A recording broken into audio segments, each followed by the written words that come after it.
I watched my son on television say I never existed.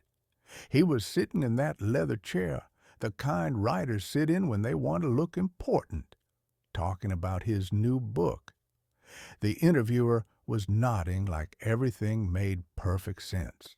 I grew up without a father, Michael said, adjusting his glasses the way he always did when he was lying as a child. He left before I was born. My mother raised me alone. She's my hero. I was standing in my kitchen, holding a cup of coffee that had gone cold an hour ago. The TV was old, the kind with actual buttons, but the picture was clear enough. Clear enough to see my son's face as he erased me from his life. 43 years old he was now. Successful writer, they said. His book was already climbing the bestseller lists. Where Dad Wasn't, that was the title. I could see it displayed behind him on the show, cover facing the camera like a billboard. But I was there. I was there when he took his first steps in our living room. I was there when he fell off his bike and scraped his knee so badly he couldn't stop crying. I was there every Christmas morning, every birthday, every nightmare that sent him running to our bedroom at 2 in the morning. 15 years I lived in that house with him and his mother. 15 years of packed lunches, bedtime stories, little league games where I stood behind the fence cheering louder than any other parent. 15 years that apparently never happened. The coffee cup slipped from my hands. I didn't hear it break. Michael was still talking about growing up poor, about how his mother worked 2 jobs, about learning to be a man without a father figure.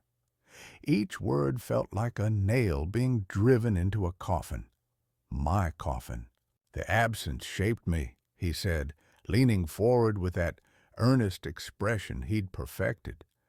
Sometimes what's missing teaches you more than what's there. What's missing? That's what I was now. Missing. Not gone, not dead, not divorced. Missing. As if I'd never been there at all. I turned off the television and walked upstairs to what used to be Michael's room. I still kept some of his things there, his old baseball glove, the model airplane we'd built together when he was 12, books I'd read to him every night for years. Physical proof of 15 years that my son had just told the world never existed. The baseball glove was cracked now, leather dry and stiff. But I remembered the day we bought it. Michael was 8, and he'd insisted on the expensive one because it was the same brand his favorite player used. I worked overtime for 2 weeks to afford it. When I gave it to him, he hugged me so tight I could barely breathe.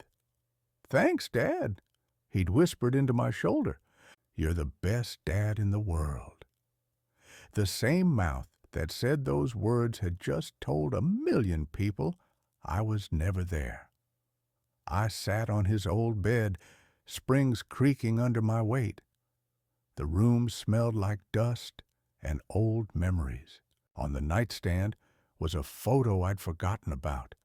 Michael at 10, gap-toothed and grinning, holding up a fish we'd caught at Miller's Lake. My arm was around his shoulders. You could see my hand clearly, the wedding ring I'd worn for 22 years before his mother asked for a divorce.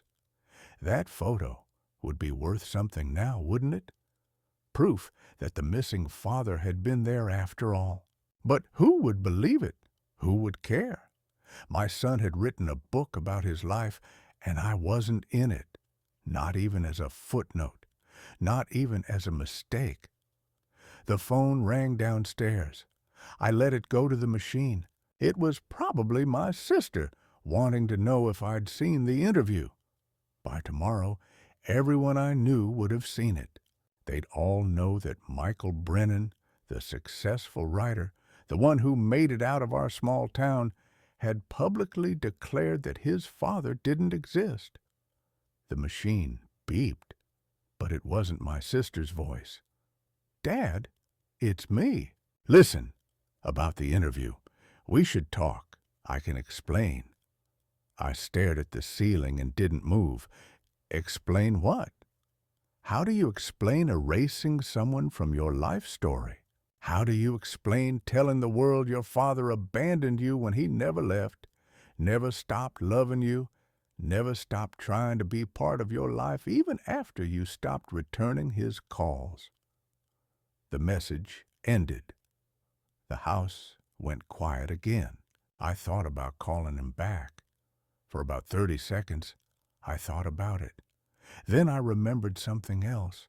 The last time we'd spoken, 3 years ago, when I'd called to congratulate him on his first book deal. He'd been polite but distant, like I was a neighbor he barely knew. "Thanks," he'd said. "I appreciate it." Not "Thanks, Dad," or "I'm glad you're proud of me." Just thanks, like I was anyone else. Now I knew why. He'd already started erasing me then. The interview wasn't the beginning. It was the end of a process that had been going on for years. I looked at the fish photo again. That little boy with the missing teeth had loved me once. Completely. Purely. Without question. That little boy had existed, even if the man he became wanted to pretend otherwise. But here's what Michael didn't know. Couldn't know. Because he'd stopped listening years ago. I remembered everything. Every story, every moment, every small detail of his childhood. I remembered things only a father would know, things only someone who was actually there could possibly remember. And now I had to decide what to do with those memories. The bookstore was playing soft jazz, the kind that's supposed to make you feel sophisticated while you browse. I wasn't there to feel sophisticated. I was there because I'd heard they had Michael's book in the front window, and I needed to see it with my own eyes. Where Dad wasn't, sat on a table marked Staff Picks, surrounded by little handwritten notes about how moving and honest it was. The cover showed a child's bicycle abandoned in tall grass. Artistic, melancholy, perfect for the story Michael wanted to tell. I picked up a copy and opened it randomly. Chapter 7. Learning to Ride. I was 6 when I decided I needed a bicycle. Mom couldn't afford much, but she found an old red one at a garage sale. It was missing training wheels, rusty in places, but it was mine. I spent hours in our driveway, falling and getting back up, teaching myself balance. Nobody was there to hold the seat or run alongside me. I learned the way children of single mothers learn everything, alone, through trial and error, with scraped knees and stubborn determination. My hands started shaking, not from anger, from something deeper, something that felt like watching your own death. That bicycle. I remembered that bicycle. It wasn't from a garage sale.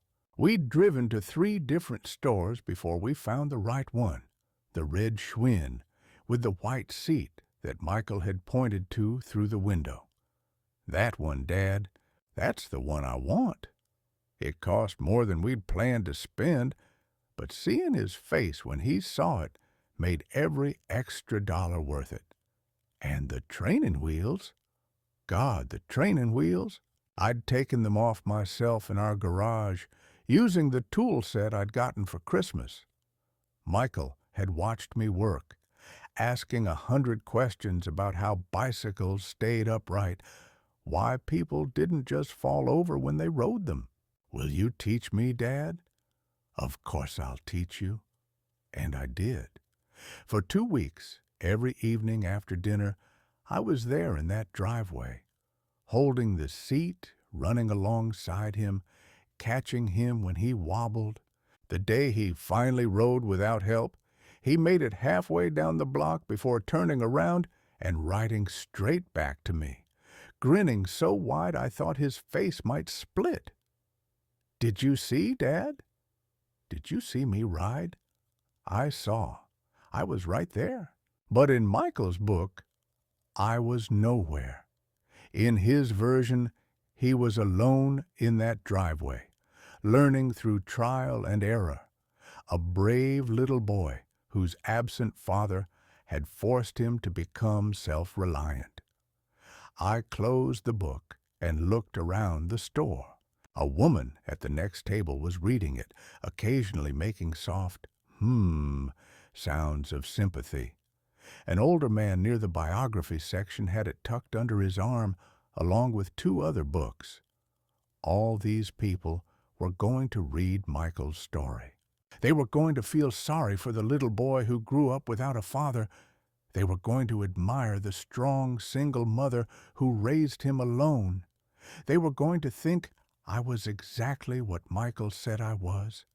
Nothing. I walked to the counter where a young woman with purple hair was ringing up customers.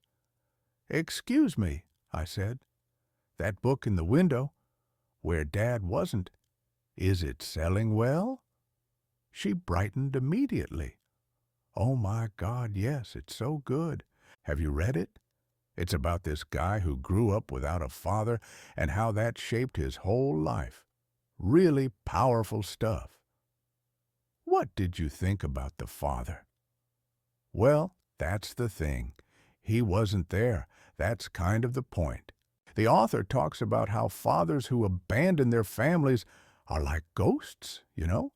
They haunt everything, even though they're not there." Ghosts. That's what I was now. A ghost who had never actually died. I bought the book. I'm not sure why. Maybe I needed to see how thoroughly Michael had erased me. Maybe I was hoping I'd find myself somewhere in those pages, hidden between the lines. That night, I read the whole thing, 312 pages about Michael's life, and I appeared in exactly 0 of them. But here's what was strange. I was everywhere and nowhere at the same time. Every story had a hole in it, a father-shaped absence that explained everything. Michael wrote about Christmas mornings where he woke up disappointed, not because his father wasn't there, but because some part of him still hoped his father might show up. He wrote about Little League games where he'd scan the bleachers automatically, looking for a face that was never there. But I was there. I was at every Christmas morning, every Little League game, every school play, every birthday party. I was there taking pictures, cheering, clapping, being proud. The Michael in the book was a sad fatherless child who learned to be strong through abandonment. The real Michael was a loved child who'd never spent a day wondering if his father cared about him, because his father was right there proving it every single day. Which version was true? The one where I existed, or the one where I didn't? I thought about the interview again, how confident Michael had seemed, how easy it was for him to say I'd never been there. Not angry, not hurt, just matter of fact, like he was discussing the weather. That's when I realized something that made my chest feel tight. Michael wasn't lying to hurt me. He was lying because, in his mind, it was true. Somehow, over the years, he'd convinced himself that the father who'd raised him for 15 years had never existed at all. And if that was the case, if I'd become so forgettable that my own son could genuinely believe I'd never been there, then maybe I needed to remind him. Not with anger, not with accusations, but with something he couldn't deny or rewrite or forget.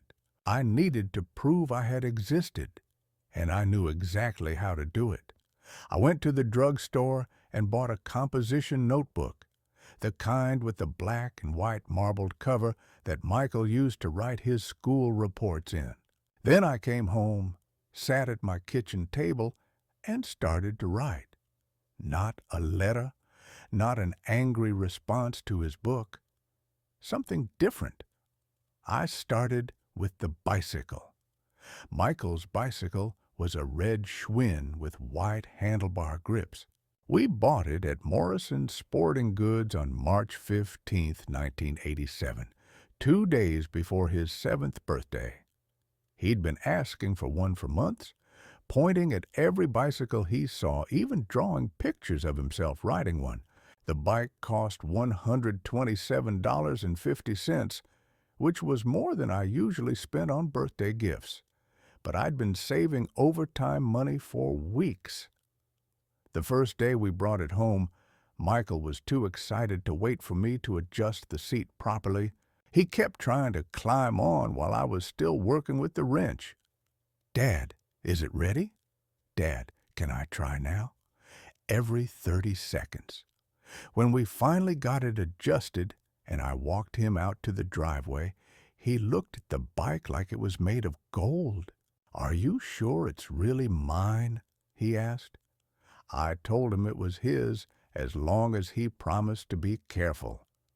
He hugged the handlebars before he even tried to ride it. I wrote for 3 hours that first night. Every detail I could remember about that bicycle, about teaching him to ride it, about the afternoon he crashed it trying to jump a curb and came running to me with tears streaming down his face. Not because he was hurt, but because he was afraid he'd broken his birthday present. But the bicycle was just the beginning. The next night, I wrote about the model airplane, a P-51 Mustang, his favorite. We'd worked on it for weeks, Michael sitting at this same kitchen table while I showed him how to read the instruction manual, how to cut the parts cleanly from the plastic runners, how to apply the glue so it wouldn't leave marks. Michael wanted to paint it army green, but I suggested we look up the actual colors used on P-51 Mustangs during World War II. We drove to the library and spent an hour in the reference section, looking through books about military aircraft. He took notes in his careful second-grade handwriting. "I want it to be exactly right, Dad," he said. "I want it to look like the real thing." The nose art was his idea. He'd seen a picture of a plane called Ferocious Frankie and wanted to copy the design.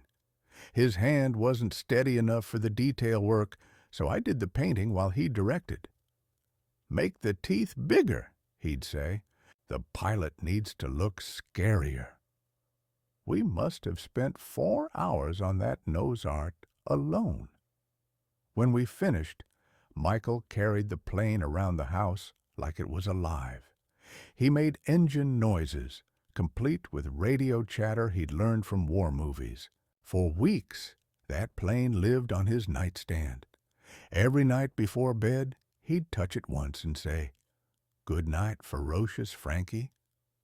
The airplane was still upstairs in his old room. Michael could walk up there right now and see it.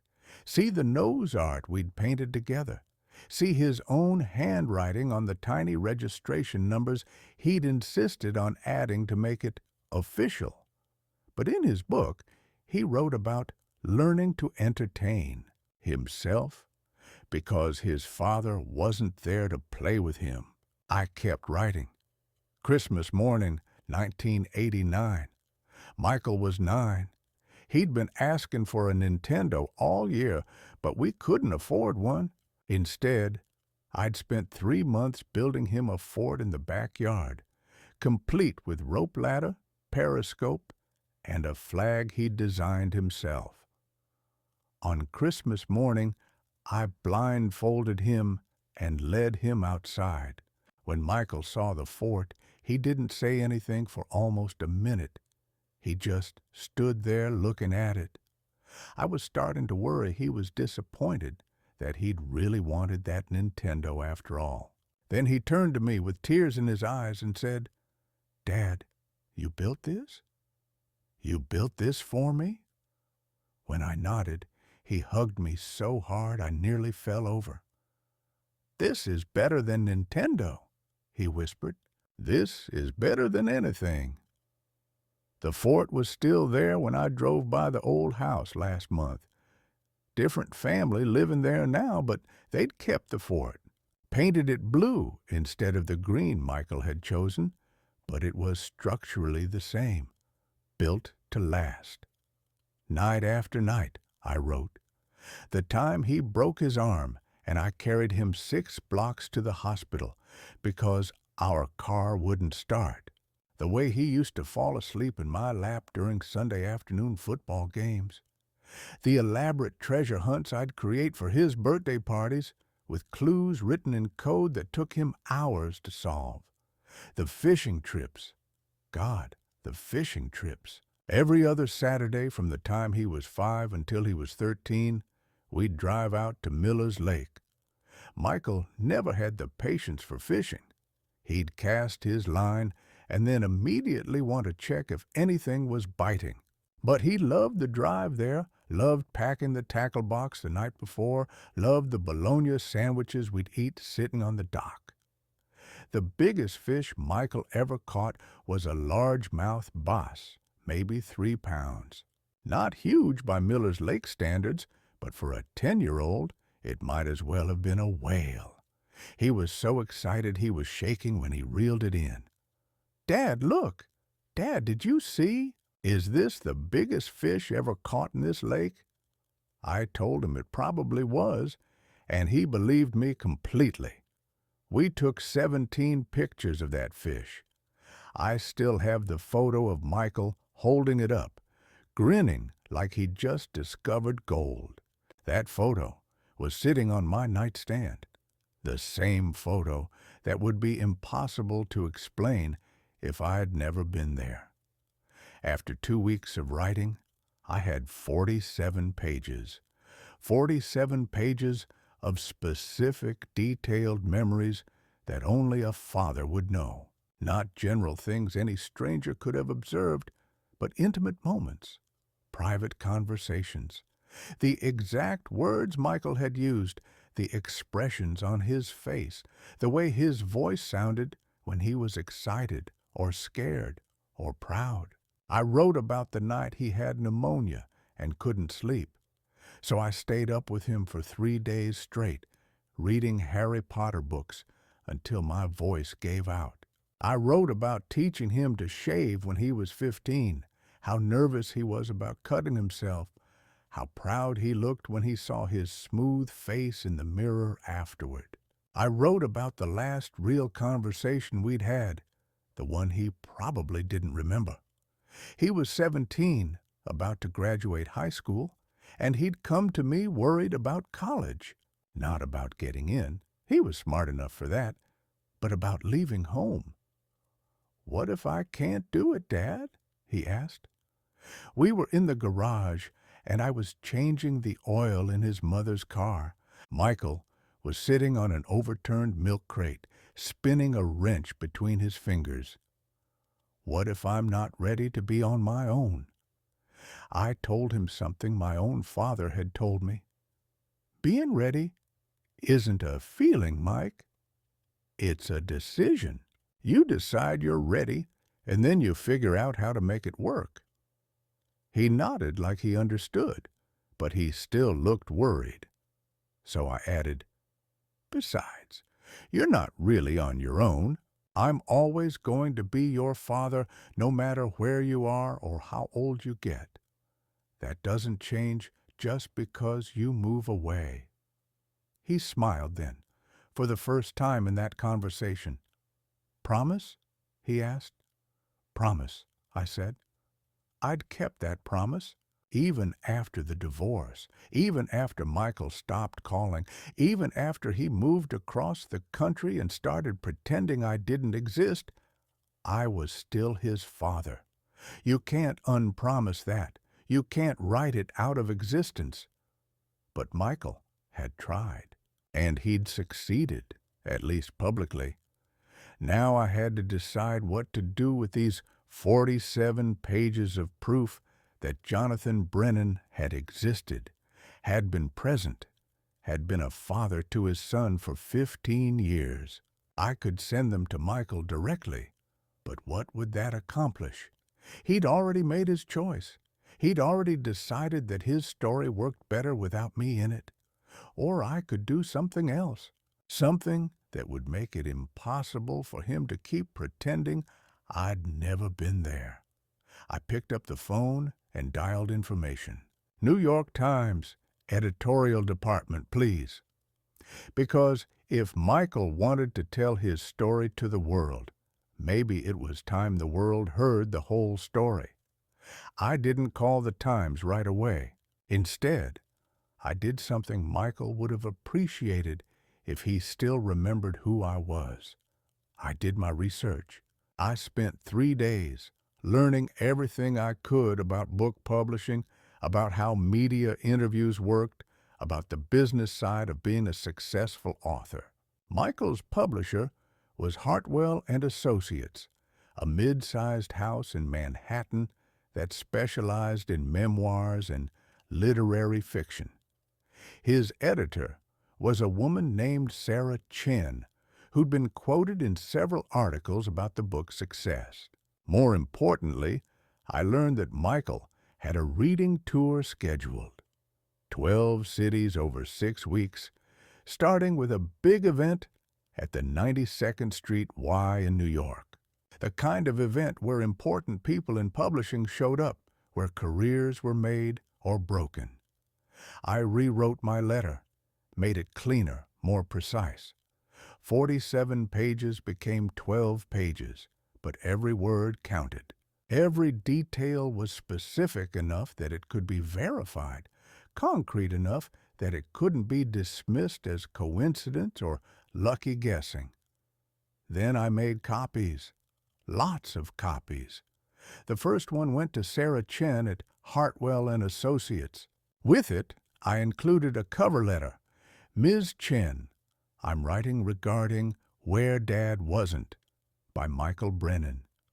I have reason to believe there are significant factual inaccuracies in the book, specifically regarding Mr. Brennan's childhood and family history. The enclosed pages contain detailed memories and verifiable information that directly contradict the book's central premise. I thought you should be aware of this before Mr. Brennan's upcoming publicity tour. Sincerely, Jonathan Brennan. The second copy went to Lisa Morrison at the New York Times Book Review. She'd written a glowing review of Michael's book, calling it a powerful testament to resilience in the face of abandonment. I included newspaper clippings with my letter, Little League team photos from 1988, where Michael and I were both clearly visible. A photo from his 8th grade graduation where he's standing between his mother and me, all of us smiling. The third copy went to the booking agent for the 92nd Street Y reading. The fourth copy went to Michael himself, though I sent it to his publisher's address rather than trying to find his home. With his copy, I included just one additional item, that photo of him holding the fish at Miller's Lake, the one where my hand is clearly visible on his shoulder. On the back of the photo, I'd written in pen, Miller's Lake, June 1992. Michael's first base, 3.2 pounds. He made me promise to frame this picture. Dad. My handwriting hadn't changed much in 30 years. Michael would recognize it. I mailed everything on a Tuesday. By Friday, my phone was ringing. The first call was from Sarah Chen's assistant. Very polite, very professional. They wanted to set up a meeting. Could I come to New York? They'd pay for travel expenses.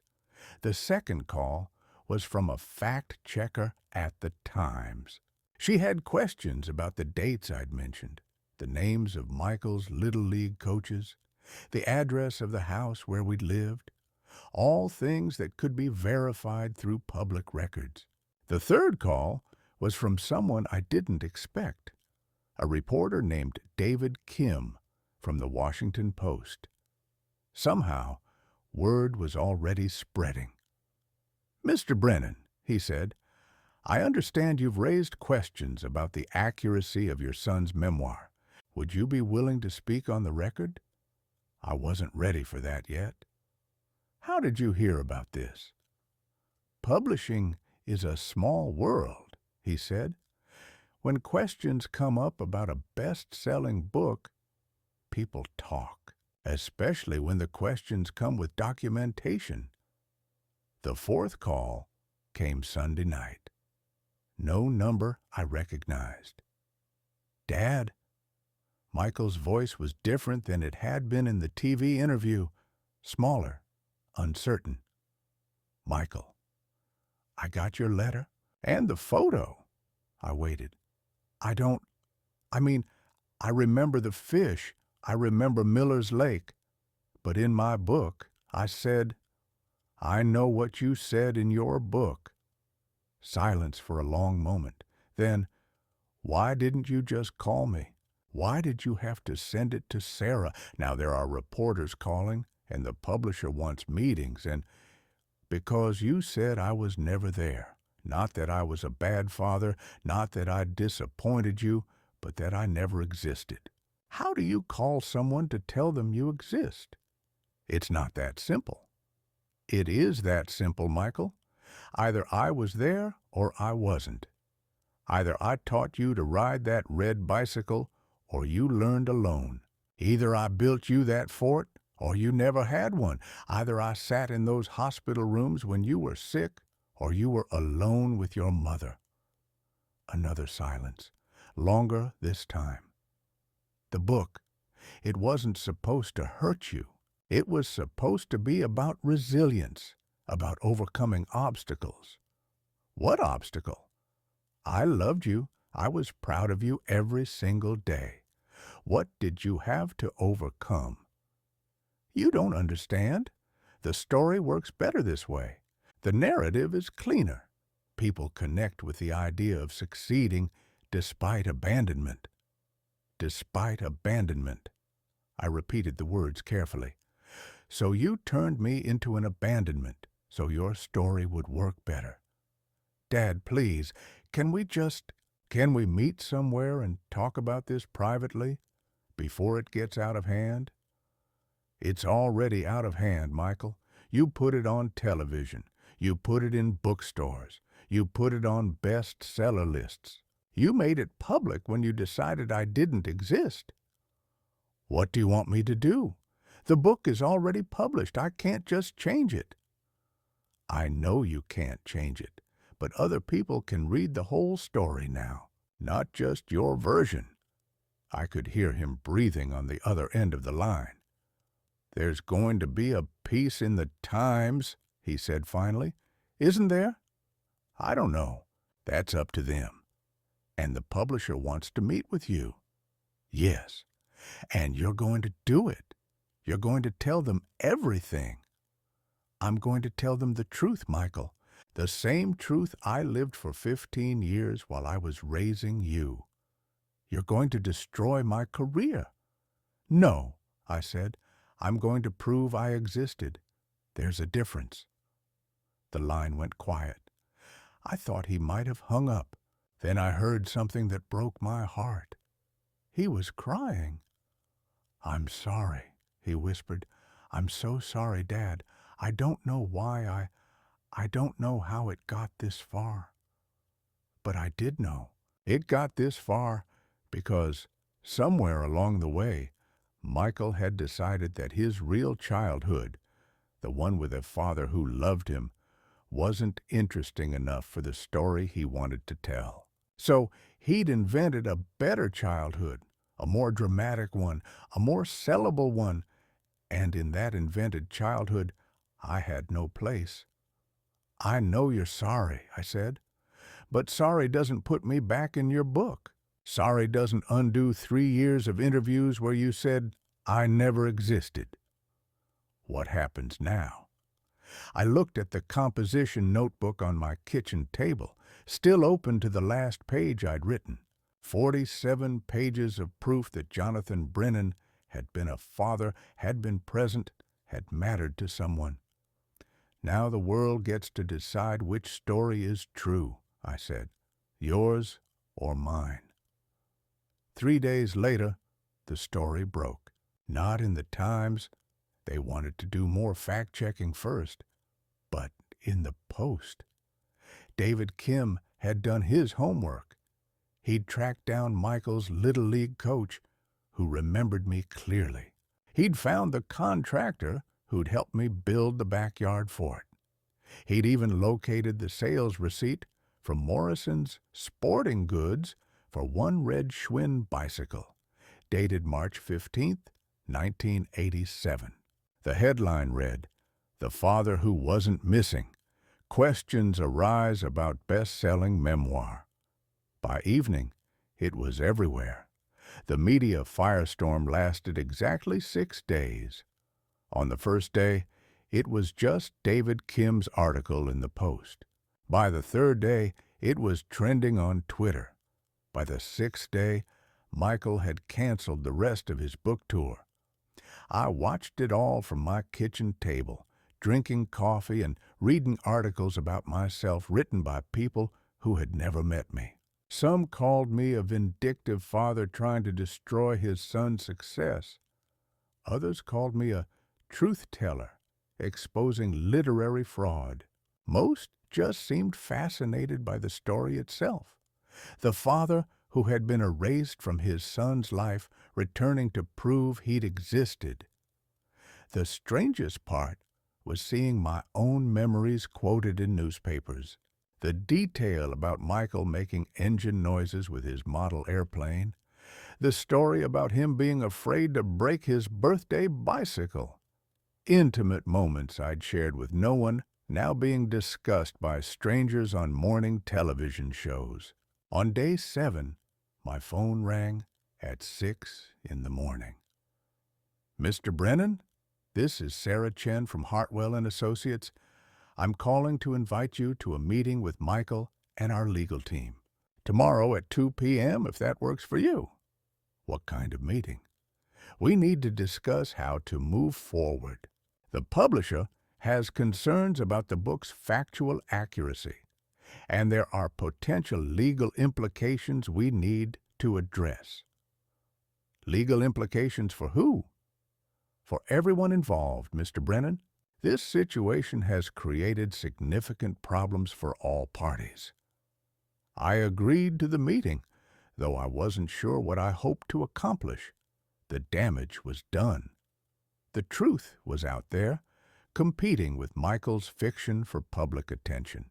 Hartwell and Associates occupied 3 floors of a glass building in Midtown Manhattan. The conference room they led me to had windows overlooking the Hudson River and a table long enough to seat 20 people. Only 5 chairs were occupied. Sarah Chen was younger than I'd expected, maybe 40, with sharp eyes and the kind of confident handshake that suggested she was used to solving problems.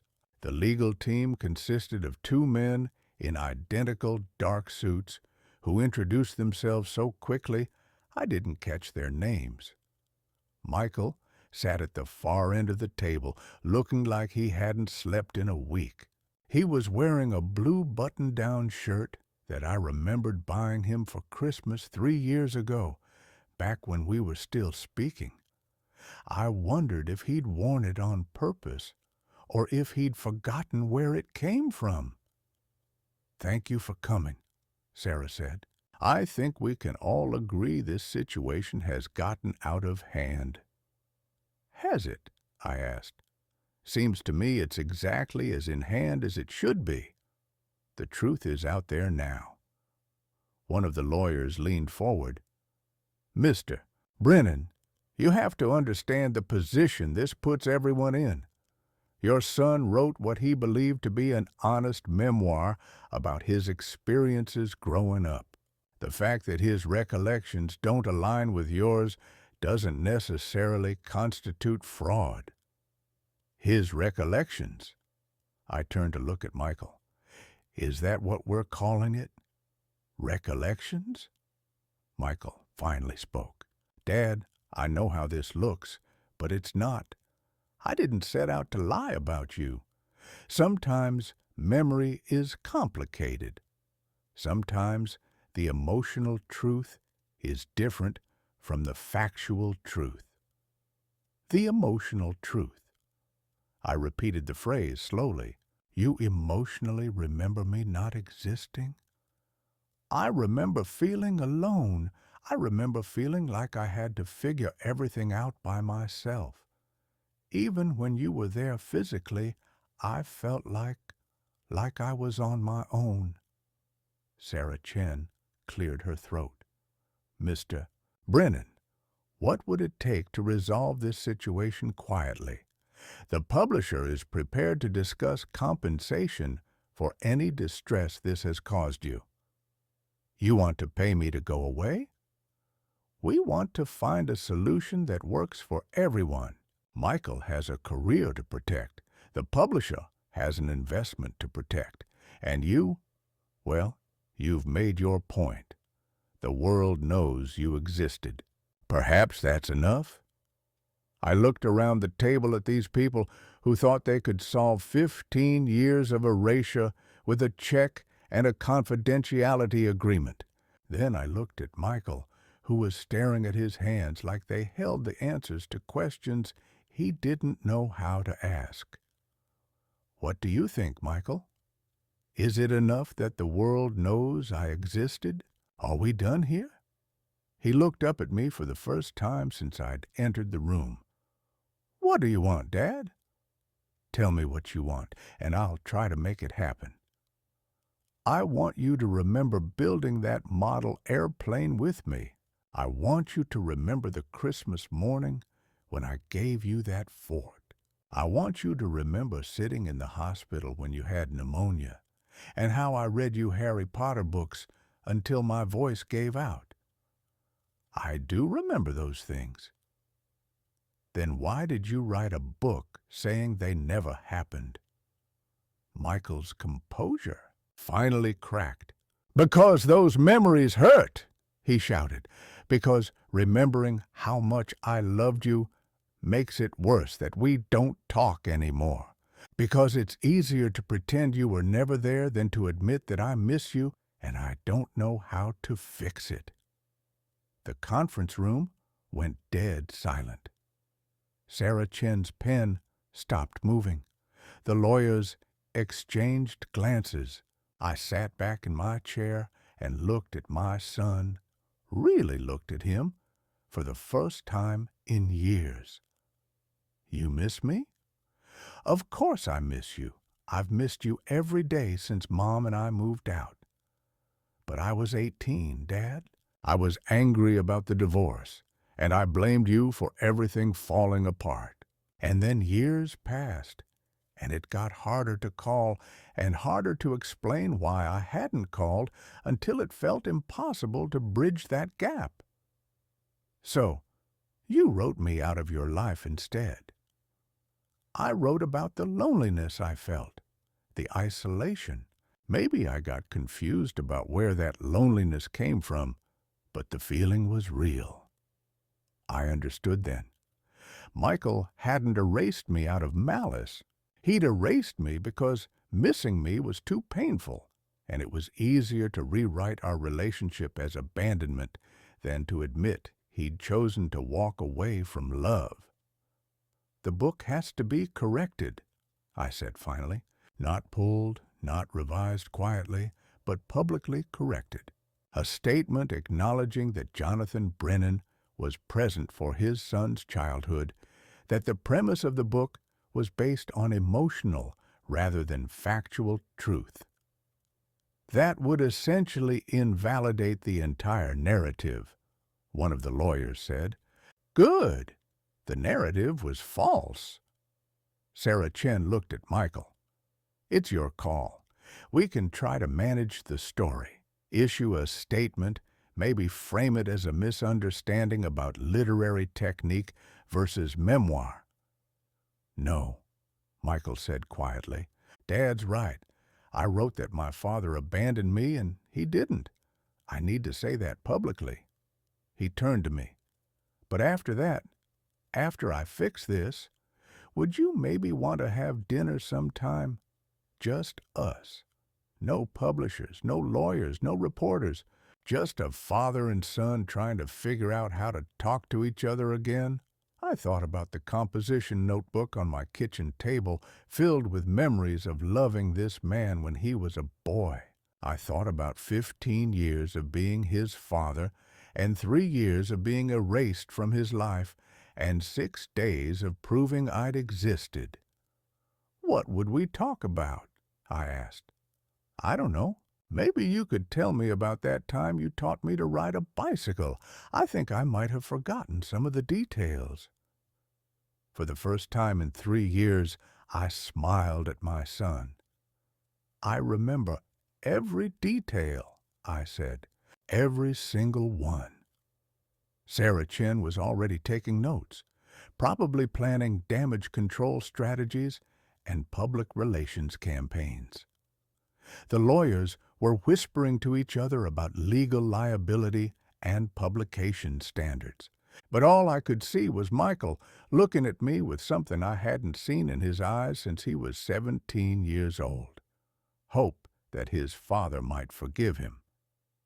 Dinner sounds good, I said. But first, you have some corrections to make. He nodded.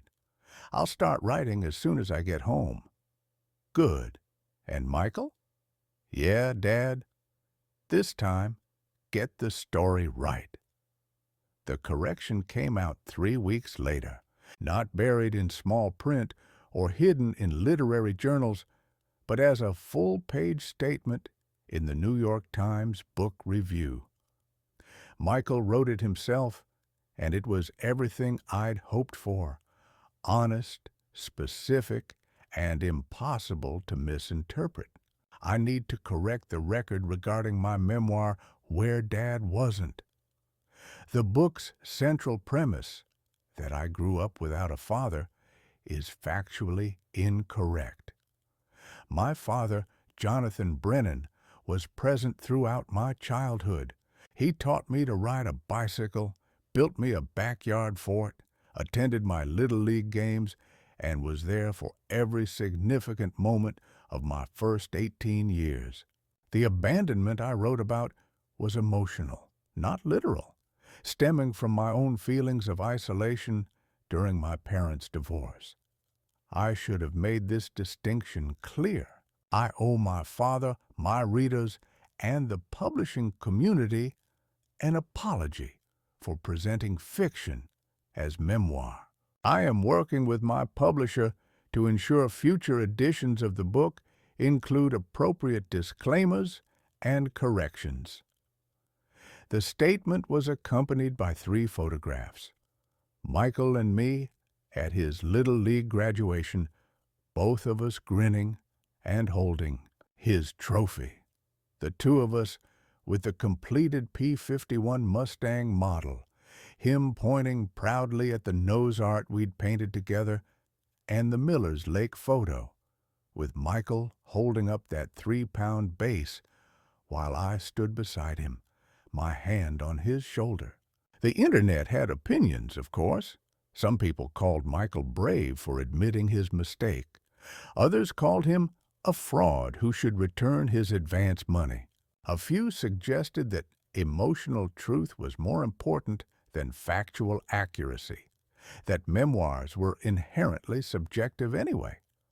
I didn't read most of the commentary. I was too busy getting ready for dinner. We met at a small Italian restaurant in the village, the kind of place with checked tablecloths and candles stuck in wine bottles. Michael had suggested it because it was quiet, away from the publishing world crowd that might recognize him. He looked nervous when I arrived, fidgeting with his napkin and checking his phone every few minutes. "You came," he said, as if he'd been expecting me to change my mind. "Of course I came. You asked me to." We ordered pasta for him, chicken parmesan for me, the same thing I used to order when we went out for dinner when he was young. I wondered if he remembered that, or if it was just coincidence. For the first few minutes, we talked about safe things, the weather, the restaurant, how his publicity tour had been going since the correction came out. Most of the remaining events had been canceled, but a few bookstores still wanted him to come, curious about the man who'd had to publicly admit his memoir was wrong. "Are you angry?" he asked finally, setting down his fork. "I mean, are you still angry? About the book? About everything?" "I was never angry, Michael. I was hurt. There's a difference." "What's the difference?" I thought about that. Anger is what you feel when someone does something to you. Hurt is what you feel when someone you love does something that makes you feel like maybe you don't matter to them. He nodded slowly. "I made you feel like you didn't matter. You made me feel like I didn't exist." "But you do matter, Dad. You always mattered. That's what made it so hard, knowing how much I loved you and not knowing how to get back to that after everything went wrong." "What went wrong exactly?" "I mean, I know your mother and I got divorced, but that was between us. It wasn't supposed to change anything between you and me." Michael pushed pasta around his plate, creating small patterns with the penne. "Do you remember the day you moved out of the house?" "Of course." "I was in my room, packing for college. I could hear you and Mom arguing downstairs about who got what furniture, who would take the car, all that divorce stuff. And then it got quiet, and I heard the front door close, and I looked out my window and saw you loading boxes into your truck. I remember that. You didn't say goodbye." The words hit me like a physical blow. "What? You didn't come upstairs to say goodbye. You just left? I kept waiting for you to knock on my door, to tell me you were going, to say we'd talk soon. But you just loaded your truck and drove away." I set down my fork and stared at him. "Michael, I knocked on your door for 10 minutes. You had music playing so loud I could hear it in the hallway. I kept knocking and calling your name, but you wouldn't answer. Finally, I wrote you a note and slipped it under your door." "What note?" "The note that said I was leaving, but that I loved you, and that this wasn't goodbye, just see you later. The note with my new address and phone number. The note that told you to call me whenever you wanted to talk."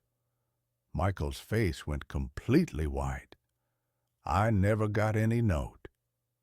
We stared at each other across the table, both of us realizing the same thing at the same time. 18 years of misunderstanding, built on a piece of paper that had somehow gotten lost under a teenage boy's messy bedroom. You thought I just left without saying goodbye. For 18 years, I thought you just left without saying goodbye. And I thought you were ignoring me on purpose, that you were so angry about the divorce you didn't want to hear from me. I was waiting for you to call. For months, I was waiting. I was waiting for you to call me back." The waiter approached our table to ask if everything was okay, took one look at our faces, and quietly retreated. "Jesus," Michael whispered, "this whole thing, all these years, because of a lost note. Not just the note. We both stopped trying. We both got stubborn and proud and scared. I was 18, Dad. I didn't know how to fix it. I just knew that you were gone, and I missed you, and it hurt too much to think about. So You decided it was easier to pretend I'd never been there at all. Not consciously. It happened gradually. First, I just avoided thinking about you. Then I started telling myself that our relationship hadn't been as close as I remembered. Then, when I started writing seriously, I began crafting this narrative about resilience and self-reliance that required me to be more alone than I actually was. And eventually, the story became more real to you than the reality. Yeah, eventually, I convinced myself that the lonely, fatherless kid in my book was who I'd always been. It was easier than admitting I'd lost something precious through my own stubbornness. I reached across the table and touched his hand. You didn't lose it, Michael. You just misplaced it for a while. His eyes filled with tears. Can I tell you something? Anything. I kept that model airplane, the P-51 Mustang. It's on my bookshelf in my apartment. Sometimes I look at it and remember working on it with you, and I get this ache in my chest because I miss that so much. Miss being your son. You never stopped being my son. Not when you moved out, not when we stopped talking, not when you wrote that book. You can't unson yourself, Michael. Doesn't work that way. Even after everything I did, even after I publicly denied you existed, even then, though I have to ask, what made you finally admit the truth? Was it just the evidence I sent to your publisher? Michael shook his head. It was something else. After that meeting in the conference room, I went home and I was looking at that airplane on my shelf, and I started remembering things. Not the feelings I'd convinced myself were true, but actual memories. The way you used to make pancakes on Saturday mornings with chocolate chips arranged in the shape of my initials. The way you taught me to tie my shoes by turning it into a story about bunny ears. The way you'd sit on the edge of my bed when I was sick and read to me until I fell asleep. You remember those things? I never forgot them, Dad. I just told myself they weren't important, that they didn't count somehow. But they do count. They're the most important things that ever happened to me. We finished dinner slowly, talking about memories that had been buried under 18 years of misunderstanding. Michael told me about his writing, his apartment in Brooklyn, the girl he'd been dating for 2 years but was afraid to get serious with because he didn't trust himself with relationships. Maybe, he said as we waited for the check, maybe that's why I wrote the book the way I did. Maybe it was easier to blame my relationship problems on an absent father than to admit I was just scared of screwing things up the way I screwed things up with you. You didn't screw things up with me. We both made mistakes. I wrote a best-selling book about how you abandoned me, Dad. I think that counts as screwing things up. You also wrote a public correction admitting you were wrong. I think that counts as fixing things up. As we stood to leave, Michael hesitated. Dad, would it be okay would you mind if I called you sometime? Not because of publicity or legal stuff, just to talk. I'd like that. I'd like that very much. Maybe we could do this again. Dinner, I mean. Make it a regular thing. How regular? I don't know. Weekly? Is that too much? I thought about all the weekly dinners we'd missed, all the conversations we hadn't had, all the years when I'd wished my phone would ring and it would be my son on the other end. Weekly sounds perfect. We walked outside together. The November air was crisp, and the city lights reflected off the wet pavement from an earlier rain. Michael hailed a cab, then turned back to me. Dad, yeah? I love you. I should have said that 18 years ago, and I should have kept saying it every day since then. I love you too, son. Always have. Always will. He hugged me then, right there on the sidewalk, the kind of fierce hug he used to give me when he was little and scared of something. When he let go, there were tears on both our faces. "See you next week?" he asked. Wouldn't miss it. I watched his cab disappear into traffic, then started walking back to my hotel. My phone buzzed. A text message from Michael. "Thank you for not giving up on me, even when I gave up on myself." I typed back, "That's what fathers do." We remember when our children forget. 3 blocks later, another text. "P.S. I think I still have that note you wrote me. It probably fell behind my dresser. When I get home, I'm going to look for it." "Let me know if you find it," I replied. "I will. But even if I don't, I know now that you wrote it.